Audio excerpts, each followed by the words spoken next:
Hi everyone, this is my special lecture series of Linux programming under my channel Adept to Teach. Myself, Dr. Ramandeep Kaur. I'll be covering the following contents in my lecture. Generally, when you are using any type of file system, when you are using Linux, by default, the file system that is stored on your PCs is either ext2 or ext3 version. Now, in the previous Linux systems, when you were using the previous versions and you were only using single boot system, that means you were not using your multi-boot, you do not want two operating system to reside on your system. That time ext2 was a bit preferable ones. But now, by default, when you have high standard systems, you want reliable systems, and stability factor is of course associated. So nowadays, what file system you are working is generally ext3 file system. Now, if the system is working on very large files, that time your ext2 or ext3 works well. But in case you have to work with systems which require very high speed of transition between partitions or high performances, then you generally either use xfs system or journaling system. Now, when you are using a file system, there is another category that we have to look after is journaling.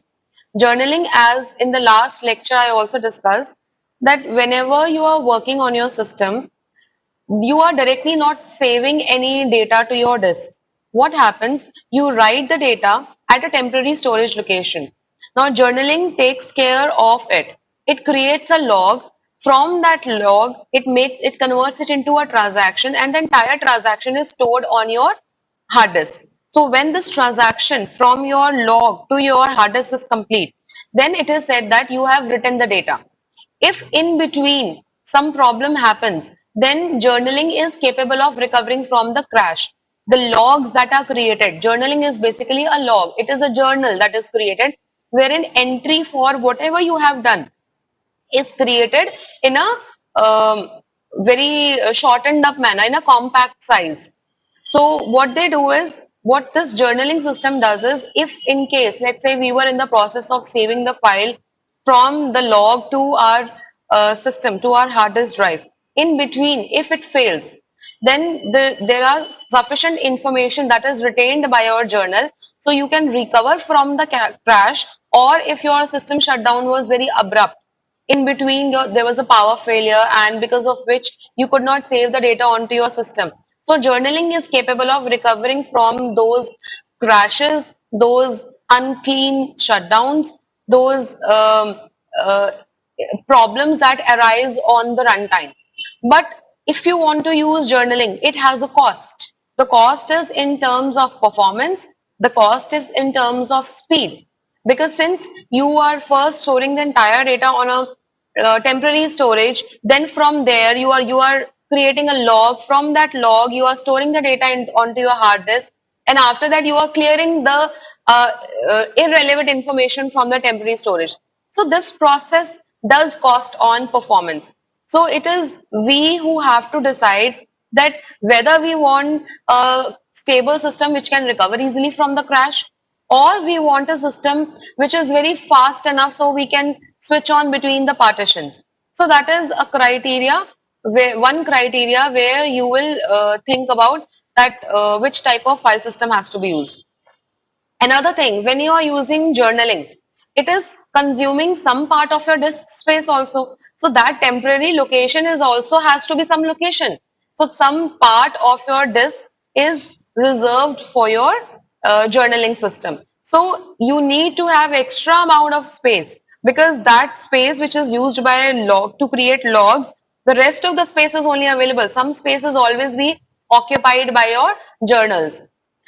Another thing is, when we use ext2 and ext3 file system, then generally we are using it for boot partitions, or we want to make some root partitions.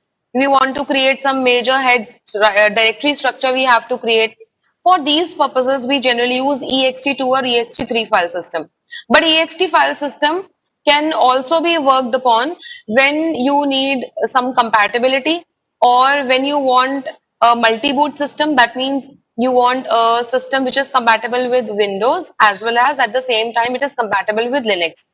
So in one partition you want to store Windows and in another partition you want to store Linux. So you are asking Linux to keep a reserved area for another operating system. In that case also you can use ext3 file system or riser file system. This riser file system was a very uh, old type of system which started parallelly, but nowadays it is not worked upon more. It is not even maintained. Even new things are not added on to the riser file system. Rather than this, XFS is used or JFS is used. So another thing, another parameter we have to keep in mind is if we are working with large files, large size of the files if you are working with, then you need either ext file system or ext3 or ext2 file system.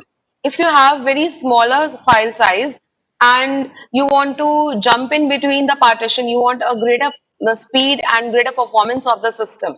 So in that case, you would be using XFS or your JFS systems. Now I'm starting with the details about what is extended file system.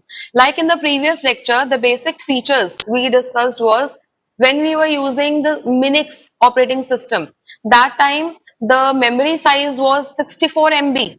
Your the naming characters for your file was 16 characters only, which was a big problem because at times the names are not complete, the size of the file was a problem, and generally it was working on your floppy disk drives. So in order to take care of these problems, so these major two problems were taken care of in your extended file system, wherein the file name size increased to 255 characters, which is retained even up till now, and the maximum file size was increased to 2 GB. Rather, in Minix, it was 64 MB. So these were the two major flaws of Minix, which were resolved in your extended file system. Another feature that your extended file system provided was use of virtual directories. Why I'm saying virtual directories? Because those directory system is only available at user's view. If we talk about the physical view, this directory structure is not available at that time. So here we have fixed length of all the blocks. There is no variable blocks. So variable blocks means if at runtime it is decided that what should be the size of any block, what should be the size of one smaller block of a partition. So if it is decided on runtime, it is a variable block length size. When right when you study fundamentals of information technology, at that time you study that when you discuss memory management, then there are two types of categories how the memory is managed. Either the size of the memory, the block size in the memory is fixed or it is variable. Now there are benefits of both the things. Variable says if the file size is smaller, then it will occupy only the smaller size. Rest of the size is a free block and another process can occupy the same size. Let's say if you have, I have to talk about variable size. So let's say if this is the size of, this is your memory partition, and randomly the sizes are decided. So if let's say the first size of the process is 4 bytes, 4 KB. So a very smaller partition is used. Rest of the partition is available for any other process. Let's say the next process that came into memory was of let's say 15 KB size. So a bigger partition is given. Again, next size, let's say the process size was 2 KB. So smaller partition is given. And let's say the rest of the size is 25 KB. Now this partition size for 25 KB is not sufficient. So 20 KB will be occupied here, 5 remains pending. Now that 5, we will put it on the basis of demand paging. As and when this page is required, this part is required, then we will load it. But when I have to load it, I have to free something also. So let's say, for instance, this 15, the process with the size of 15 KB that got completed and that freed the memory. Now what happens, since this part is free, so this 5 will go here, it will occupy this fifth size.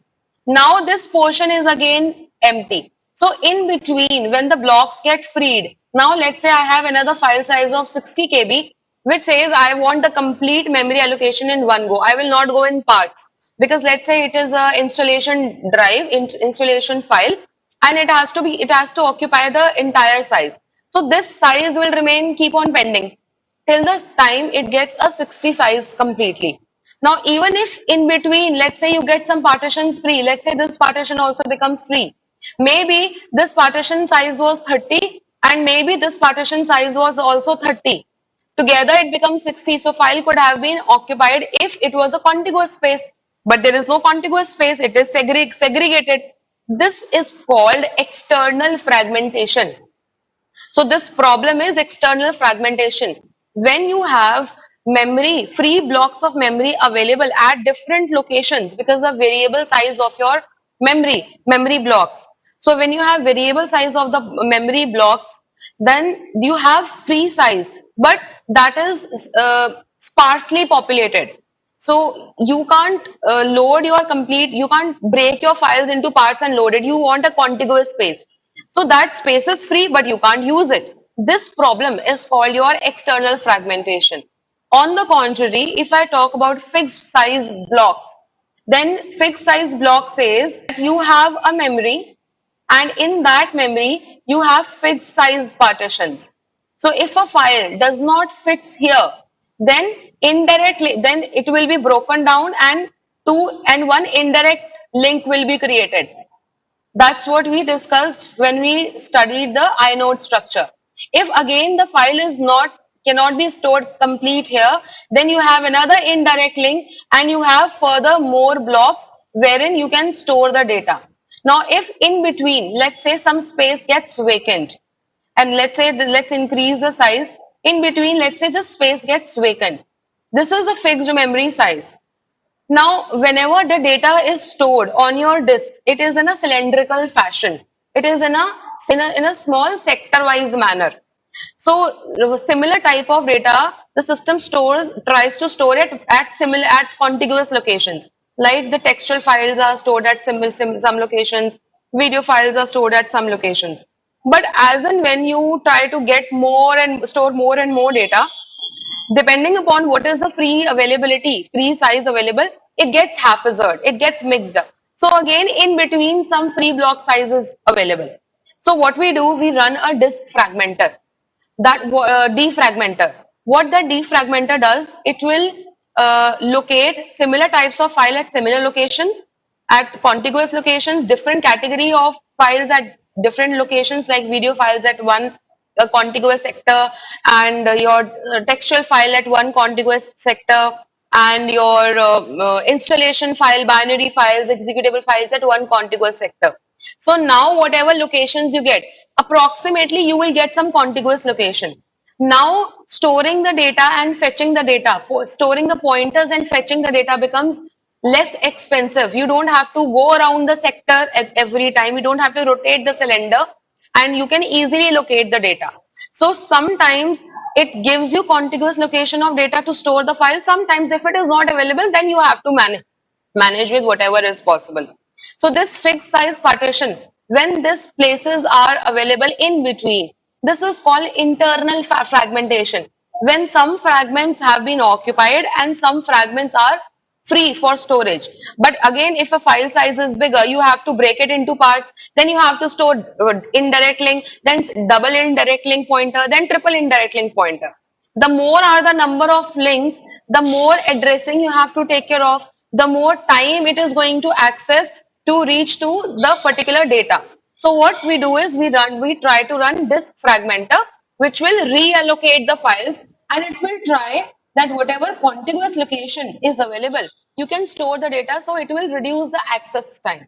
That's what is our internal fragmentation and external fragmentation.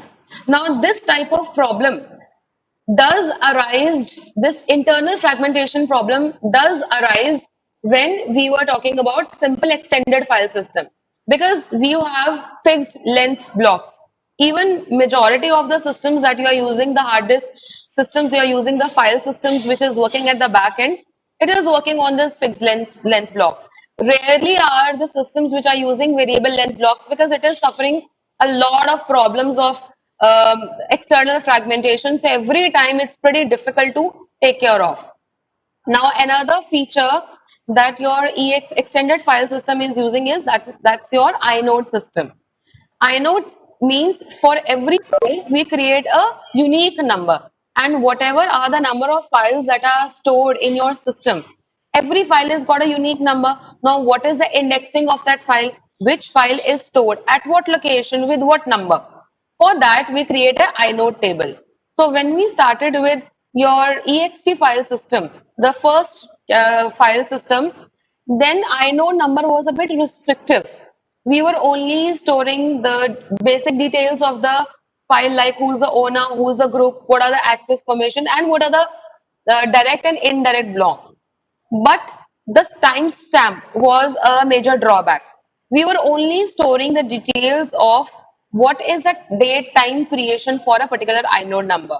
If any detail is updated, if some file has been moved from one file system to another file system, the inode will be freed. Then in changing that information, updating that information was a problem because ext was not supporting it. So to cater to these problems, we had a new, better version of the file system, that is your extended file system 2. Now, this file system says there was not much difference in the character size, but the size of the files got enhanced. Second major improvement was in terms of date time stamps.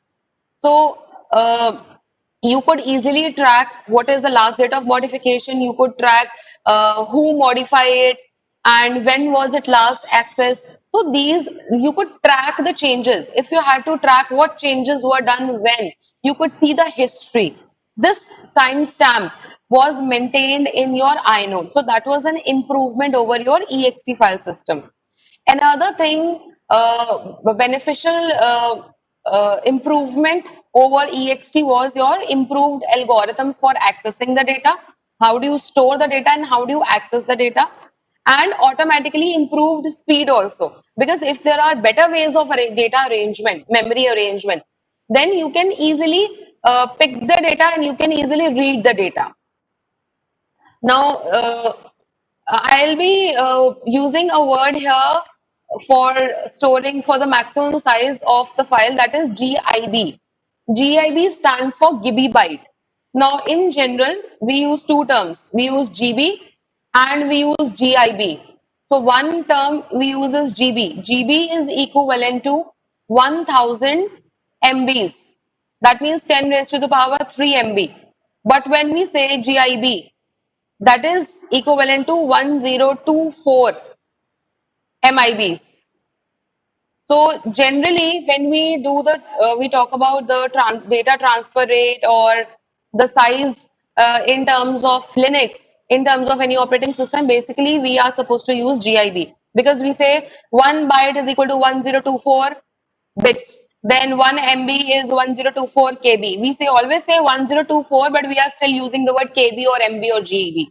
Ideally, it should be MIB, KIB, or GIB. So gigabytes, tebibytes, exabytes, pebibytes, these are the words we generally use. So it is in the ratio of 1024 rather than in the ratio of 10 raised to the power 3. So in terms of our file system, ext2 file system, the maximum size of the file ranges between 16 GB to 2 TIB depending upon what is the size of the block. If you are putting the size of the block as 1 KB, then more number of files can be stored. If it is 8 KB, then less number of files can be stored. It depends upon that. For example, in your classroom, if I have smaller chairs, more people can sit. If I have bigger desks, then it will occupy the majority of the space and limited number of people can sit on those desks. So likewise, depending upon the block size, your file size, maximum file size varies between 16 GB to 2 TIB. Then the maximum volume of the file system, that means maximum size of the file system, ranges between 2 TIB to 32 TIB. Then file length character is 255 bytes. Total number of files that could be stored in ext2 is 10 raised to the power 18 files. Then this ext supports almost all your regular files, directory, device files, symbolic files. We'll see what are symbolic files. Then your linked files, your executables, all the different variety can be stored easily by your file system. Now, this ext2 file system suffered a problem, that was fragmentation, that I have just discussed. Now, in order to take care of this fragmentation, that means the intermittent free blocks that are available, together, if I combine them, a big structure of free data blocks is available, but since it is intermittent, then the file has to be broken down to smaller chunks so it can be occupied. Then we have to remember the pointers to these files, and the more are the number of indirect pointers, automatically the speed of accessing gets slower. So this problem was there in your ext2 file system. And the second you have the problem of fragmentation, automatically your searching time, the performance, your speed gets reduced. Now, one more major problem that ext2 was suffering was that since it did not had a journaling method, so what happens that whenever a file is stored, then at the same time your disk has to be updated and your inode structure has to be updated. For example, let's say I am working on a particular file. So inode structure says update when it was last accessed, update the date timestamp when it is last modified. So let's say I have modified the file and it is accessed also. So two fields of inode has to be updated: the last access time and your modification date. So this timestamp was to be changed simultaneously when I am updating this inode structure on my file system. Simultaneously, when I press Control S, my file has to be saved to my hard disk. Now, let's say in between there was a power failure, or because of some inconsistency, I have stored, I have updated, I was about to, I had updated my inode structure, but the file could not be saved on my system. Now, what is going to happen? My inode structure is updated. So, according to it, last date, time stamp, and last changes have been saved. But my system had a power failure or boot failure or some corruption was there. So now when both of them got out of sync, some details are updated in inode, but the same has not been reflected in my hard disk, in the storage space, in my memory partition. So both got out of sync. If I want ext2 to be implemented perfectly, then both have to be in sync. If one gets out of the order, if inode is not completely stored, but my file is saved, inode will not be able to refer to my current file. If inode is updated and the details of my file is not updated, I could not save the file and there was some problem, then again if they are out of sync, inode will point to something else, the drive has something else. So this problem was taken care of in ext3. So this was a major drawback with ext2 file system. Now, when we see the structure of ext2 file system, it is a bit different. Now it says your system has a number of partitions. Every partition has got some important information. First sector, first block that is stored by every partition is boot block. That means if it is a boot block, let's say I am booting from drive D. I have Windows on C drive. I have Linux on D drive. Then what is the boot block? From where I have to boot? Do I have to boot from C or I have to boot from D? That information with respect to boot block and how to how to load it from secondary memory to primary memory, how to activate your ROM. This entire information is stored in your boot block. We'll see the booting process in maybe a couple of lectures forward. So your boot block stores the important information from the perspective of booting of the system. The second thing is every partition has got is number of block groups and information about the block groups. So one partition may have different block groups. For example, D drive has got let's say 5 directories. So So every directory in itself is storing something. So I can refer to a block group as a directory. So one partition has got different blocks, because imagine our hard disk is in a cylindrical fashion. This is our hard disk, and it rotates like this. You imagine a CD. A CD has got different sectors and it rotates.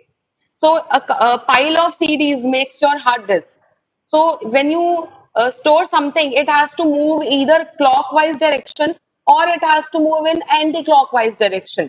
So your read-write heads are at the same location. They are fixed. They are immovable. So if this is my disk, then my disk will rotate and my read-write head will move in to and fro motion only. So I am writing in the inner sector or I am writing in the outer sector.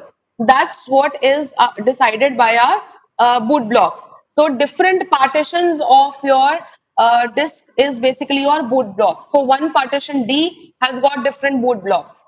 Now, different, sorry, block groups, not boot block. There is only one boot block per partition. So every block group has some information. Now, this is a redundant information every block group is storing.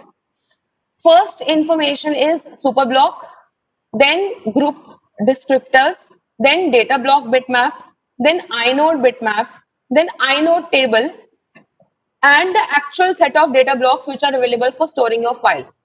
Now, this is, I am discussing block group 0.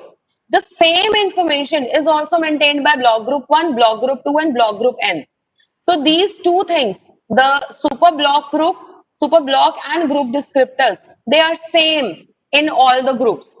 So this is a redundancy in different groups. But why are we storing it redundantly? We will only refer to it once. When you will study, you will read, the system reads your block group 0. Only at that point of time, your super block and group descriptors are read. Rest, when you move to the rest of the groups, this part is not read again. So it is a redundant information that we are storing. But why we are storing this information? For the reason, if my file system fails, if my block group 0 fails, if there is a there's some corrupt activity happens in my block group 0, then my Linux file system should not go down. It should not fail. It should be able to recover back. It will go to the next block group, find the redundant copy from here, uh, recover from the crash, and again your file system will work perfectly. So this is why these group of these two things is stored in every block groups. Now we'll just see what is the structure and what are we storing in everything. Thanks for watching. If you like my channel, then kindly subscribe and press the bell button for receiving the updates.